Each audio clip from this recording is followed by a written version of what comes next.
Zenel Gjoleka was born here in KØTU in 1805 to a family of carpenters and became a trusted soldier in a local bey's personal army.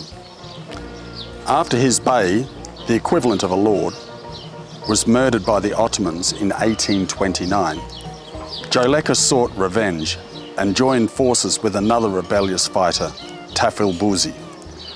Together they launched guerrilla attacks from the mountains around here, in lower Kurvelesh and also up in the Kurvelesh proper. Buzi was captured, but Gjoleka continued his resistance, leading the peasants' revolt of 1847. Just a few months after the meeting in Nëse, the Ottomans implemented their tax reforms here in the village of KØTU. The peasants revolted, and for 6 months there was battles all across this area, as far as Berat and Gjirokasta. It was difficult for the Ottomans to put down this uprising, as Gjoleka, who then became the leader of the peasants' revolt, quickly hid in the mountains of Kurvelesh, and it was impossible for them to root him out. The fighting and warlike spirit of the Lubs in this area laid the foundations for that flag to be raised in Vlora. Gjoleka himself was captured, but the Sultan pardoned him because of his bravery, and he returned here to KØTU to live. But being the restless warrior that he was, it wasn't long before he once again picked up the gun. This time he headed to the far north of Albania with 2,000 men from Labi to fend off an invasion of the Montenegrins. It was here that he was ambushed and died. His body was then returned to KØTU, where he was buried. In 2003, this monument was erected in his memory, and in 2012, he was posthumously awarded Albania's highest medal, the Honour of the Nation. He really laid the foundations for the beginning of the national awakening and Albania's independence. Now we're going to travel up into Kurvelesh proper, where you'll see the terrain that he hid in when the Ottomans were trying to rout him out. We'll also have time to look at some of the beautiful surroundings and the environment. I've had my coffee, let's go.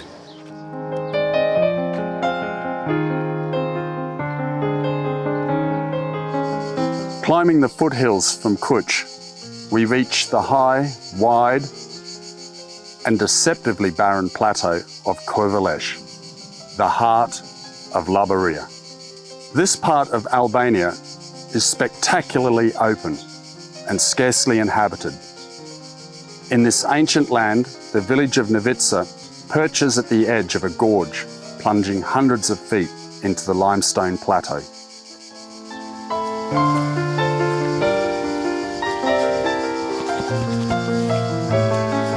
Nivica has been inhabited since antiquity, and its ancestors probably stood within the ranks of Pyrrhus of Epirus and fought against the Romans in the early Republic. And if so, it would certainly explain Gjoleka's fighting spirit. In the 1940s, a British archaeologist, Professor Hammond, discovered an ancient wall here that goes back to 400 BC. And then a shepherd discovered a very small bronze statue of Zeus, which sadly went missing with the fall of communism. Recently, over 30 ancient coins have been found here, which just goes to show how important Nivica was on a trading route from the inner Balkans to the coastal ports slightly to the east here, just a few kilometers away. So this place has been continually inhabited and has always been an important part of the trading route. It's now become a very, very popular place for tourism. There's lots of campsites here. There's a lot of nature to see, and there's one thing that really stands out. Let's go check it out. But as impressive as the history may be, It is the sheer beauty of the gorge that makes Nivica so special. The Bunts River cuts deep into the limestone plateau, creating waterfalls and pristine pools. This canyon is truly the jewel of Kurvelesh. Stretching for more than 40 kilometres, it is a place of breathtaking beauty and laced with walking paths for visitors. However, it is advisable to utilise the local knowledge, as some paths can be difficult.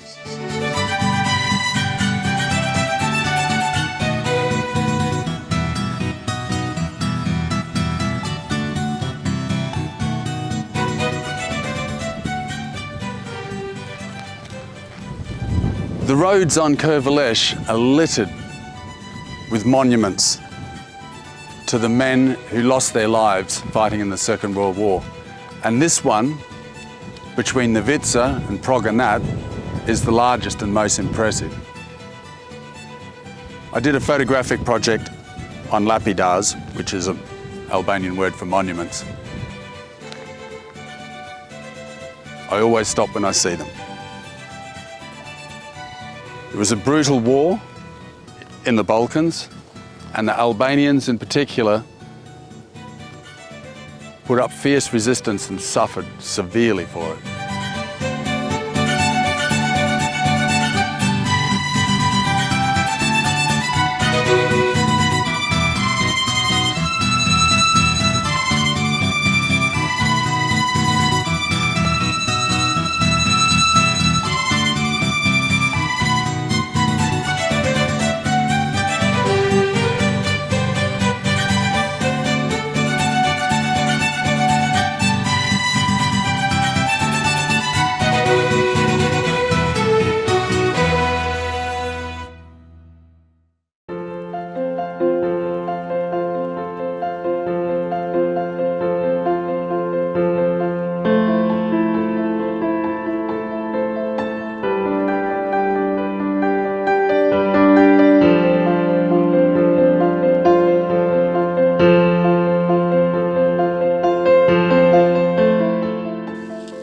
The men of Kurvelesh, known for their fighting spirit,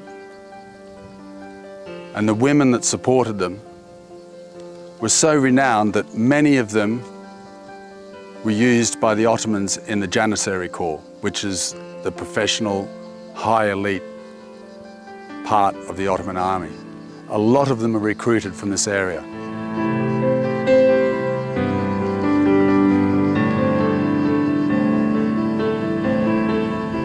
And their sons and grandsons kept up the fight and laid buried here today. Brave men.